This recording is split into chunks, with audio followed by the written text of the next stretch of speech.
Break के बाद आपका स्वागत है और आज हमारे मेहमान हैं नितिन गडकरी, बीजेपी के अध्यक्ष। और अगला सवाल हमारा उनसे, जैसा कि ब्रेक से पहले हमने डिस्कस किया था, वो ये है कि नितिन जी, आपकी टीम की सबको बहुत बहुत इंतजार था जब आपने कहा मैं आऊंगा, अपनी नई टीम लाऊंगा। लेकिन अब लोगों का कहना है कि आपने बीजेपी में एक ग्लैमर का तड़का लगा दिया है और आप बिल्कुल किशन कन्हैया की तरह आप जो है सुंदर सुंदर महिलाओं से घिर गए हैं। और आपकी टीम में देखिए स्मृति ईरानी है, हेमा मालिनी है, वाणी त्रिपाठी है। तो कोई खास वजह इतना सुंदर सुंदर चेहरे आप ले आए? देखिए, पहली बात तो ऐसे कि ये सब केवल कलाकार नहीं है, तो बहुत अच्छे कार्यकर्ता है। हेमा मालिनी जहां भी पार्टी का कार्यक्रम होता है, कितने भी दूर हो, वहां कोई तकरार न करते हुए जाती है, प्रवास करती है और बहुत कर्मठता से पार्टी का काम करती है। वो केवल फिल्म अभिनेत्री नहीं है, तो कार्यकर्ता करके भी ज्येष्ठ है और इसलिए उनका उपाध्यक्ष करके चयन किया। और स्मृति ईरानी तो महिला मोर्चा का अध्यक्ष बन गई, बहुत अच्छा काम करे, देश में घूम रही है, आंदोलन कर रही है और उसने अपनी क्षमताएं कार्यकर्ता करके भी सिद्ध कर दी है। वाणी भी वैसी ही कार्यकर्ता है। किरण खेर एमए इन इंग्लिश है, फर्स्ट मेरिट आई हुई है चंडीगढ़ में, बहुत होशियार है, प्रतिभाशाली है, टीवी में इतना अच्छा बोलती है। और ऐसे प्रतिभाशाली व्यक्तियों को, और समाज के केवल फिल्म इंडस्ट्री की है, इसलिए उनको अलग रखना ठीक नहीं है, तो मैंने उनको अवसर दिया है। आप चेंज लाना चाहते थे, मैं कुछ और लोगों के नाम लेता हूँ, ये ग्लैमर के लोग नहीं है। धर्मेंद्र प्रधान है, विनय कटियार है, मुख्तार अब्बास नकवी, विजय गोयल, वसुंधरा राजे, ये सारे लोगों को आपने अपनी टीम में जब लिया, लेकिन ये वो लोग थे जो कि या तो चुनाव हार चुके थे या अपना राज्य गंवा चुके थे, कहीं ना कहीं से हार कर आए थे। तो वसुंधरा जी है या विनय कटियार जी है या धर्मेंद्र प्रधान है, ये सब अच्छे कार्यकर्ता है। चुनाव हार जीत से व्यक्तियों का मूल्यमापन, एक समय अटल जी भी चुनाव हार गए थे। देखिए, मुझे लगता है संगठन के लिए जो काम करने के लिए तैयार है और संगठन के प्रति काम करने की जिनकी प्रतिभा है, क्षमता है, ऐसे लोगों को और विशेष रूप से नए चेहरों को प्रोत्साहित करने का इसमें मैंने प्रयास किया है। बहुत सारे लोगों की अभी शिकायत ये रहती है कि भाई आप जो टीम लेकर आए वो ठीक से काम नहीं कर पा रही है। बहुत सारे लोग ये कहते हैं कि जो लोग पहले पार्टी चलाते थे बड़े नेता, अभी भी वही लोग पार्टी चला रहे हैं, वही बड़े नेताओं की चलती है अभी भी।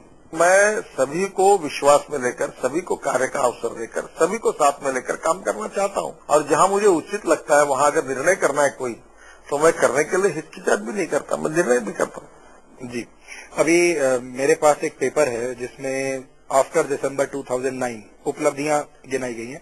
उसमें मैं आपको एक सेंटेंस पढ़ के सुनाता हूं। Akalis were made to listen to state BJP. AGP was clearly told that we will not compromise on illegal infiltrators. JDU was given a message loud and clear, and Shiv Sena too now realizes that it cannot alone call the shots. तो ये जो पूरा sentence है आपके सहयोगी दलों के बारे में है, लेकिन और इसमें यह भी है कि जेडीयू को साफ संदेश दे दिया गया। लेकिन आप देखिए कि नीतीश कुमार किस तरीके से खुलेआम ये बोल रहे हैं कि वो नरेंद्र मोदी को नहीं चाहते, वो वरुण गांधी को वहां नहीं चाहते। और ये जो पूरा एपिसोड हुआ, इसमें उन्होंने ये बता दिया कि कौन जूनियर है और कौन सीनियर है, and who will call the shots. देखिए, जो पेपर है इसमें जो आप जिस प्रकार से अधूरा वाक्य कहा है, वैसा वो नहीं है। पहली बार बिहार के इतिहास में जेडीयू और बीजेपी मिलकर हमने एक डेवलपमेंट ओरिएंटेड, एक विकास की नई दिशा देने वाली सरकार को चलाया। लोगों में उसके प्रति पॉजिटिव विश्वास है और उस बात को लेकर हम मिलकर लड़ रहे हैं। हमारे इसके बीच में कोई मिसअंडरस्टैंडिंग नहीं है। हमारे सीटों की संख्या के बारे में भी हमारा निर्णय हो गया है और मुझे ऐसा लगता है कि हम कॉमन प्रोग्राम बनाकर हम चुनाव लड़ेंगे और आज ऐसे कोई विवाद के विषय भी उसमें नहीं है।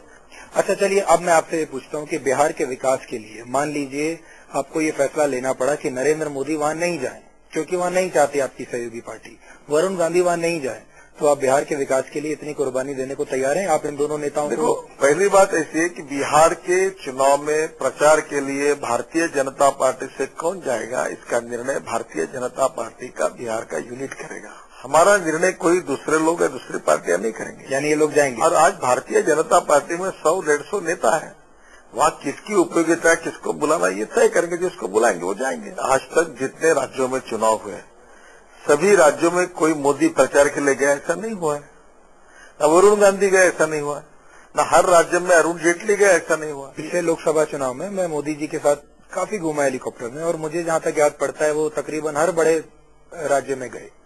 26/11 हुआ तो नरेंद्र मोदी महाराष्ट्र तक गए। महाराष्ट्र के तो प्रभारी थे वो, और महाराष्ट्र का मैं अध्यक्ष था। तब आपको याद होगा उनकी सब जगह हमने जाहिर सभाएं की और उनके साथ अनेक सभाओं में भी, और आपने उनको उत्तरांचल तक में भेजा। देखिए, मैं आपको एक बात बताना चाहता हूँ, उनके सामने प्रायोरिटी गुजरात की थी, क्योंकि गुजरात के वो मुख्य प्रचारक थे। फिर उससे समय मिलने के बाद वो महाराष्ट्र में आए। 4 दिन उन्होंने महाराष्ट्र में दिए थे। मेरे जानकारी से वो आसाम नहीं गए, वो बंगाल नहीं गए, तमिलनाडु नहीं गए, आंध्र प्रदेश नहीं गए, केरल नहीं गए। मुझे लगा जैसा नीतीश कुमार और आपके बीच में सारा कुछ हुआ, उसको लेकर it should be a matter of pride also for you कि एक मुख्यमंत्री ने आपके दूसरे नेता को वहां जाने से रोका, और फिर पार्टी को, मुझे लगा आप बोलेंगे कि नहीं हम भेजेंगे नरेंद्र मोदी को। मैं आपको बार बार बता रहा हूं, और पटना में मैंने कहा है कि बीजेपी का कौन सा नेता प्रचार करेगा, इसका निर्णय बीजेपी करेगी, और ये मैंने बहुत बार कह चुका है। देखिए, हमारी पार्टी तय करेगी कौन प्रचार के ले जाएगा। अब जहां तक बिहार के विषय, वो सब चर्चा समाप्त हुई है। जेडीयू और भाजपा के कार्यकर्ता मिलकर एक अच्छा वातावरण बना है, और मैं आपको बताता हूं, इस बार बिहार में जितनी हमारी सीटें थी उससे 25 से ज्यादा सीटें जीतकर बिहार में हम शानदार जीतेंगे। ये बात मैं आपको विश्वास के साथ कहना। बिहार में राहुल गांधी कांग्रेस की तरफ से बहुत दिलचस्पी ले रहे हैं, आपको लगता है कि उससे कुछ फर्क पड़ने वाला है? मैं तो सुना तो फॉरेन में है, आए क्या हूँ फॉरेन से वो आजकल फॉरेन में है ज्यादा। आपके स्टेटमेंट में काफी शरारत है।